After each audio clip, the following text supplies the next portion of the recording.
السلام عليكم ورحمة الله وبركاته. سو دhowaad heeg sharafta leh waa idin salaamay meel ba joogtiin. marka hore aan ku salino nabigeena suuban calayhi afdalu salaatu wassalaam. allahumma salli wa sallim mubarak ala sayyidina muhammad sallallahu alayhi wa sallam. soo dhowaad heeg sharafta leh fal hadda ay cusubtiin subscribe isaar fiidiyoda idin cajabiina isaara asxaabteeda hore igu xirneed adinka ku mahadsantiin sida quruxda badan waad igu xirantiin commentiidina quruxda badan ay igu soo qortiin ina daawatiin waad ku mahadsantiin جزاكم الله ألف خير أي إذن الله هاي سود هذا ولا له شرف ترك ما أنت وحنا إذن وضع قصة كدعدي دلكيني الصومالية جارهان مقالة مقدسة أي كدعدي نقصة ذا بحائز قرصة جبر يويل وأي استورتي وأي إسكانصدي عندنا اسم إسكودرين أي جارهان هاي وإسكورصدين مركي إسكورصة وإس طبعا ويسوي شيء ونقول أي كسوه شيئين gabadh ehelkeeda ayaa laga doontay sida ay isku guursadeen markay isguursadeen ilaahay caruur ayuu siiyay waxay isku xijisay gabadhii laba wiil ay isku xijisay kadib ilmihii dambe ay gadaal ka dhashay mar walba way kasoo dilmi jireen oo ilmo dhameystiran ma dhali jirin mar walba ilmaha way kasoo dilmayeen way dhimanayeen markii dambe ninkan dabcan cidiisa wuxuu ahay madi ayuu ahay kaligiis ayuu ahay marka wuxuu rabay inuu ilmo badan dhala ayuu rabay wuxuu la guursaday naagtii naakal ayuu la guursaday naagtii markuu la guursaday naagtii hore way maseertay waxay dhahday aniga naag hadii aad guursatay aniga ayaa furaysaa ma ila qabaysid dabcan iyadana daruufo kale iyo waxyaabo kale ku sabraysay marka waxay dhahday naag hadii aad si daba keentay waxaan ku sabra meesha ma yaalaan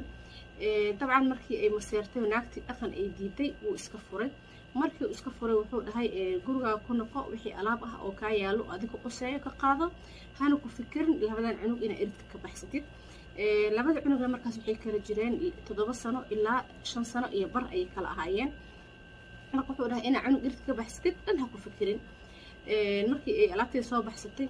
oo ilmaheeda gacanta ay ka soo qabsatay wuxuu dhahay waxaan ku dhahay ilmaha ku fikirin ina qaadatid ilmahan guriga kama bixinaysid dabcan guriga waxaa la degan hooyadiis iyo walaalihiis oo gabdhaha ayaa la degan bas waxay tiraan ilmahayga kama tagaay ilmahayga u baahanahay maadaama naag aad guursatay ilmo kale adiga inuu ilaah kaasiya laga yaabaa muxuu ahay aniga caruurteyda ii dhaaf iga fuq maxaa iga rabtaa bistoolada markuu ula soo baxay bistoolada markuu ula soo baxay xabad ayuu kor u riday wuxuu dhahay xabadaanta ku xigto adiga ugu dhacaysa maadaama ani iska kay furtay xoogna iskaga kay furtay anoo dhaqankaaga rabo ani naag kale hadaan guursadin sharciga ayaa ii baneeyay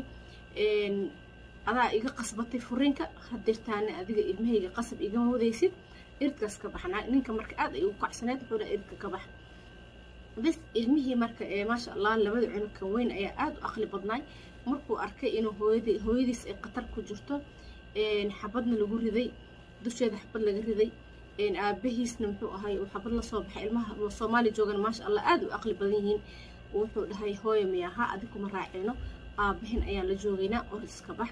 dabcan cunugeyga waxay dhahay markaan wajigiisa fiiriyay waxa ka muuqatay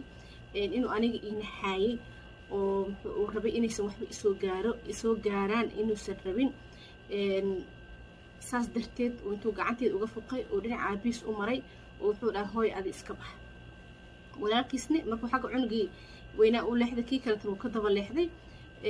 marka waxay dhahday cunugeyga saasaan u fiiriyay tir ilmahayga waa fiiriyay waxay dhahday waa iska baxay jidka ayaan ku dhacay jidka markii aan ku dhacay waxaa maqlay tiri dhowr bilood kadib naagtii aniga ila guursaday oo darteed uu gurigayga u dumay waxaa maqlay in ay kala tageen muxuu ahay dadna ugu sheekaysay hooyadii ilmahaas dhashay ba haddii intuu furay ilmaheedina uu yacni muxuu ahay xabad ku riday hooyadii ilmihiin wuxuu uga reebtay anigana waxay dhahday berri waa iskhilaafi karnaa ilmana haddaan dhalo saaniwe ma u yeelaa kan waxay dhahday ilmihiisa maba rabi cideeda ayay aaday waxay tiri cideedaan soo salaamayaa cideeda markay aadayna waxay dhahday aniga kuma rabo iska soo fur marka waa loo yimid odayaal ayaa u imaadeen waxay dhaheen gabadheena waxay dhahday waxay rabtaa furiin sidii ayaana lagu fur marka saas ayaa maqlay tiri iyadina inay markii aniga sida la yeelay ay aragtay iskaga carartay meesha istiri ninkan cunugkiisa ha isku dhalin maxaa yeelay in kasta khilaaf uu imaan karaa furiinna wuu imaan karaa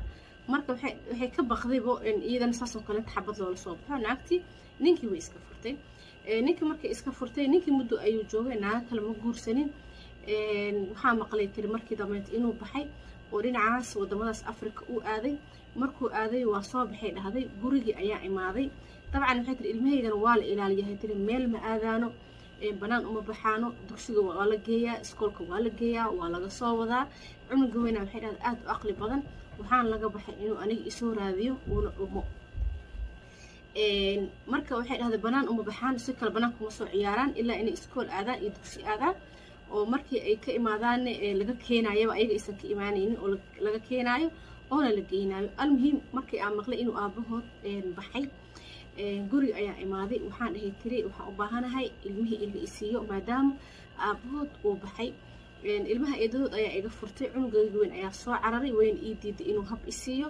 cunugii ayay gacanta xabadka ka saartay gadaalna u celisay ee tiri joog waryaha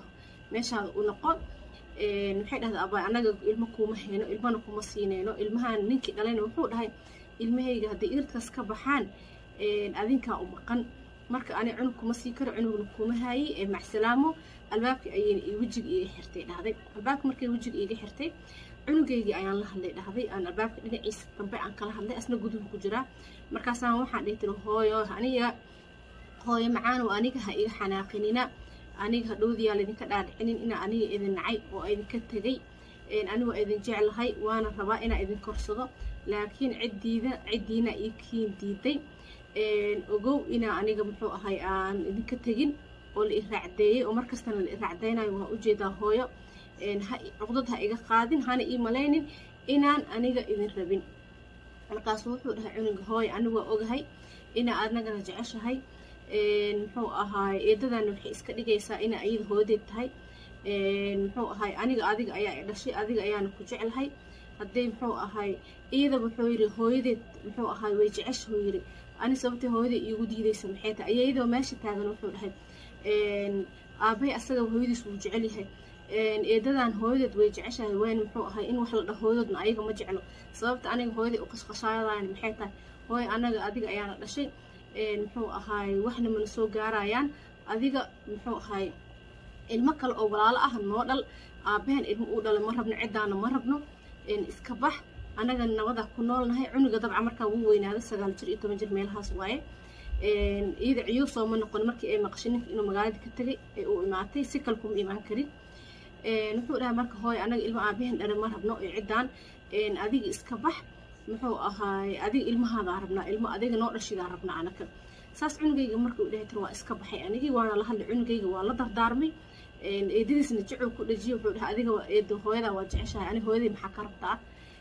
eedadii iyo hooyadii waxay dhahay way isku yaxiixeen markii saas uu dhahay cunugaygii bas waxay dhahday waa iska baxay anigii markii aan iska baxay muddo markaan joogay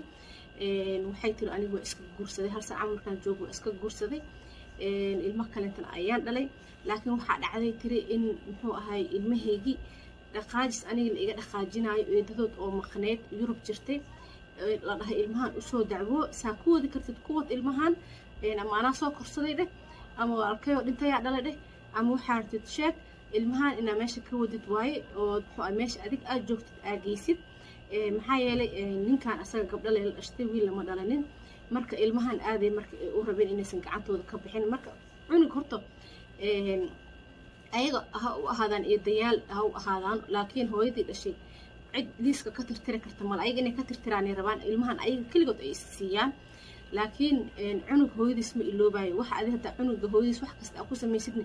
adiga lagu sii nacaa ma ahan lagama yaabo inuu aad ku jeclaado hooyadiisna uu nac xataa hooyadiis haddii xuntaa xitaa laguma diri karo bis marka waxay dhahday ilmihii eedadood maqneeda waxaa la ilmahan ka bixi meeshaan ilmaha cunuga wuu weynaanoyaa waxaan laga yaabaa inuu naga cararo sii socod iyo soo socodna kuma jiri karno waddankan uu iska xun yahay cunugan cunug yar waaye markaas 10 jir camal waaye waxay dhahday midka kale tar wuu ku xigaa marka waxaa dhahay labadan cunug ka wad meesha sa ugu wadi kartid uga wad ilmihii marka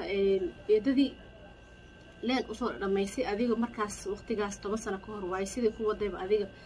way u dacwootay ilmihii wayna waday inay iyada korsatay camal ay ka dhigtay oo aabahood la maqan yahay ama dhintay oo kale intay ka dhigtay almuhiim waxay iskugu toosisay eedadii ilmihii way waday markaasna leemanka iyo dadka qaadowgooda saan way ka sahlanaayeen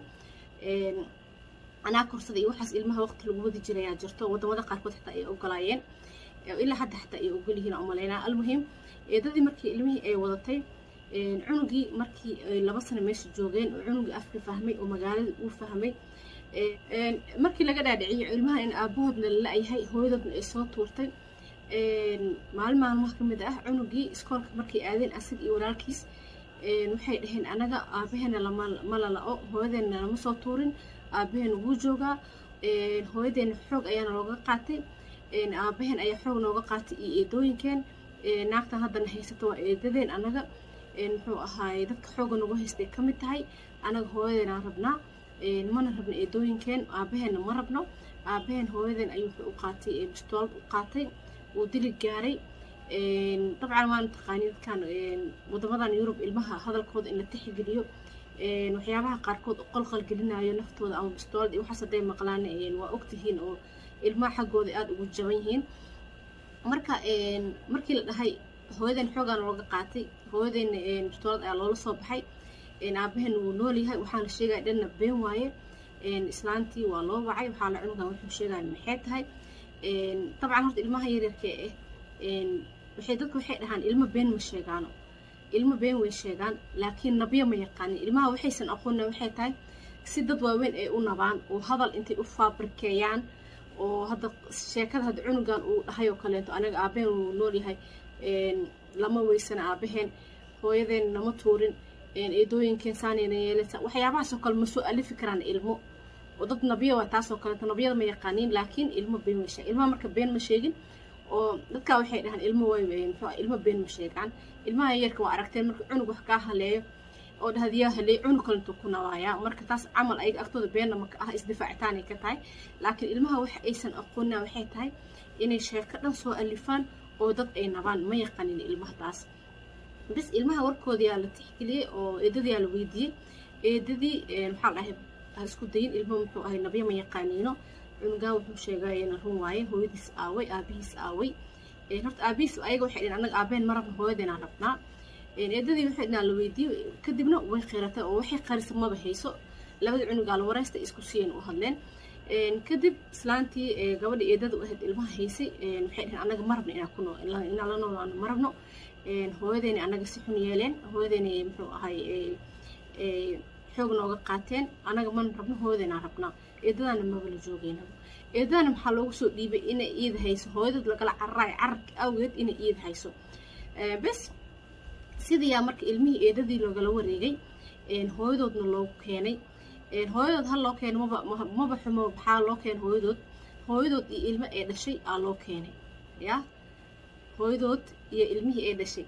waxay dhahan anaga hooyadeen iyo walaalaheen oo naga yaryar dabcan markii uu dhahay iska bax hooyo adiga muxuu ahay ilmo adiga noo dhal kadib sanad markay joogto hooyadina ay gurstay ilmo kale ayay dhashay marka hooyadeed waxay dhaheen waxaan rabnaa anaga hooyadeen iyo ilmaha walaalaheen oo naga yar inna loo keeno sidiyaa marka ilmihii iyo hooyadood loogu keenay gurina u degeen nololna dib u bilaabeen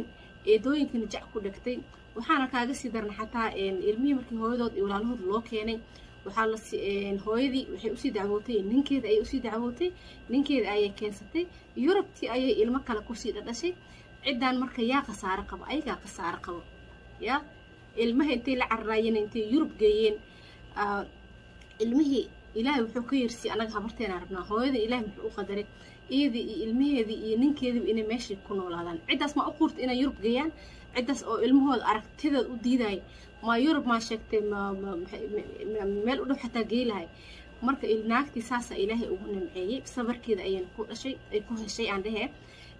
ilmo aqli badan way lahayd oo garab siiyeen ma sha Allah tabarakallah Allah u dhaafo ani waxay dhahday waan ogaa in ilmahayga maalmaha kamid ah dib aan u heli doono ayagana difaaci doonaan ani waa ogaayay xataa hadii wadanka ay joogi lahaayeen cunugaygan haduu ii qaan gaaro waxaan ogaayay inuu ii hadlaayo oo difaacayo wuxuu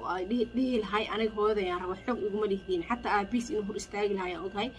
marka ana waa ogaayay in cunugayga guul ii keenayo maantana guustii ugu fiicneed ii keenay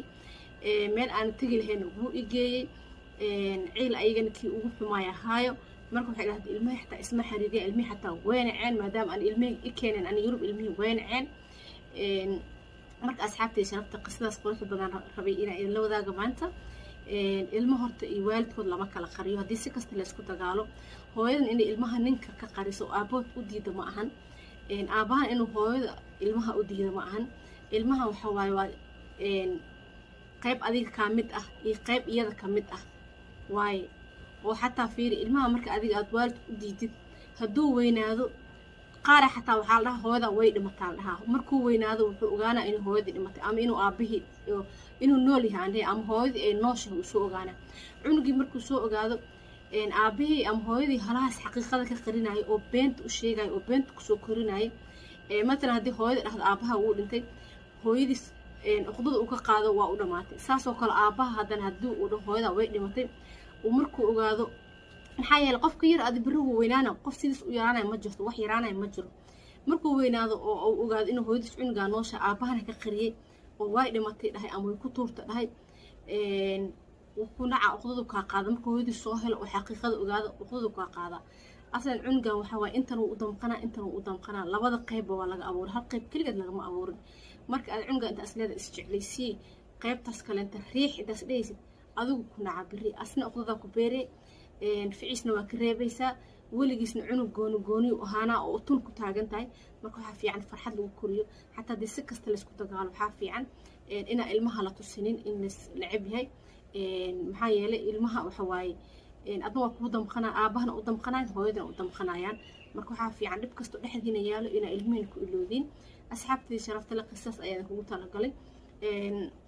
fadlan haddii aan ugu cusubtiinay subscribe videoda wada cajibeyn like asxaabteyda hore igu xirnidna waad ku mahadsantihiin sida qurux badan aad igu xirantihiin waxaa idinkaga tagayaa walaalihayga sharafta leh saliga nabigeena suuban calayhi afdal salaatu wasalaam allahuma salli wasallim mubaarak calaa sayidina maxamed sala allahu calayhi wasalam mac salaam walaalaha sharafta leh